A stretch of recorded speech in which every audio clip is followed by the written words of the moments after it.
शुक्रिया mister speaker साहब। नया पार्लिमानी साल शुरू हुआ, लेकिन जो ख़ित्ते की तशवीशनाक सूरत हाल है, सदर मुमलिकत ने उसी से ही बात शुरू की। हमारे दो बॉर्डर पे बहुत टेंशन है। तीसरे बॉर्डर पे हम पाकिस्तान ख़ुद ज़र्ब लिल हक़ जो है वो ग़ज़ब लिल हक़ जो है उसमें मसरूफ़ है। और इसके साथ साथ मैं ये कहूँगी सबसे पहले अपनी स्पीच में कि दुश्मन काफ़ी कोशिश कर चुका है कि पाकिस्तान के लोगों में, पाकिस्तान की आवाम में तफरीक पैदा करे, चाहे वो इस्लामाबाद की सूरत हाल हो या किसी जगह की। और इसके अलावा जो बलूचिस्तान और केपी में सूरत हाल है, ये सारी सूरत हाल हमें इस बात पे आमादा करती है कि हमें किसी भी सूरत में अपने अंदर तफरका नहीं पैदा करना चाहिए।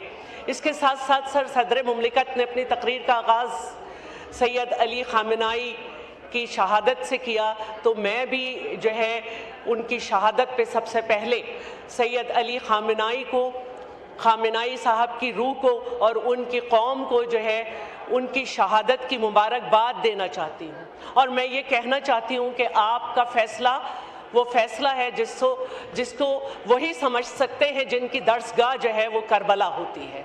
और आपको मालूम था कि आपको शहीद कर दिया जाएगा, लेकिन ये बात आपने कह दी थी कि मैं ये नहीं कहता कि मेरा सर ना मिलेगा, लेकिन मेरी आंखों में तुझे डर ना मिलेगा। आपकी लाश भी मिली, आपकी मासूम 3 साला नवासी की भी लाश मिली, आपकी ज़ौजा भी कल शहीद हुई, पूरा ख़ानदान जो है राह करबला पे चलता हुआ शहीद हो गया अपने रुफ़क़ा के साथ। लेकिन उन्होंने ये समझा दिया है कि ताकतें जितनी भी मजबूत हों, उनके साथ जितने भी लोग मिल जाएं, उनके पास जितना भी असला हो, जितना भी बारूद हो, लेकिन तारीख़ का ये फ़ैसला है कि नज़रियात जो हैं वो हमेशा गालिब रहते हैं।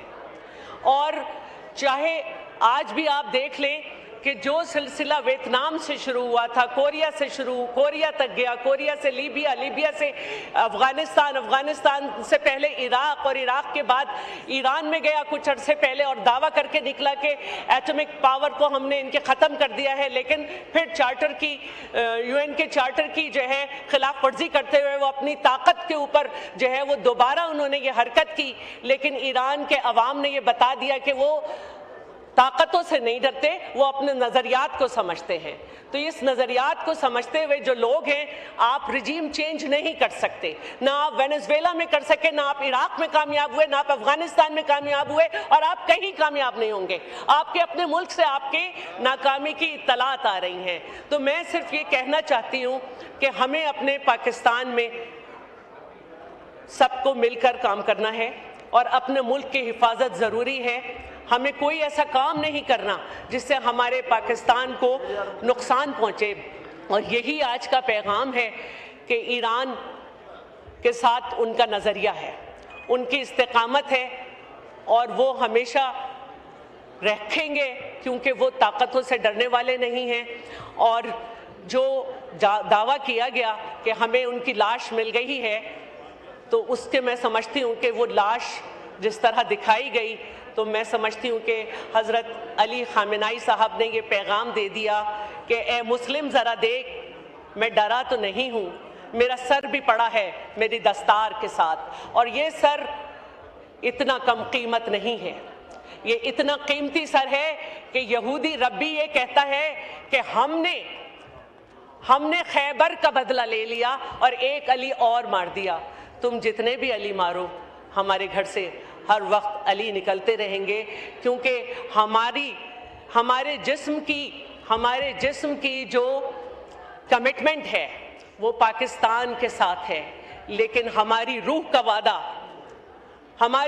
वादा करबला के शहीदों के साथ है। और करबला के शहीदों ने ये साबित किया था कि 100 साल से कुछ कम अरसे तक हज़रत इमाम हुसैन की शहादत के बाद उनका जिक्र जो है उस पे जो है पाबंदी थी। इमामजादों को चुन चुन के मारा जा रहा था, लेकिन फतह नज़रिए की हुई, और आज भी फतह नज़रिए की होगी। चाहे ईरान अकेला रह जाए, लेकिन नज़रिया सफ़र करता रहेगा।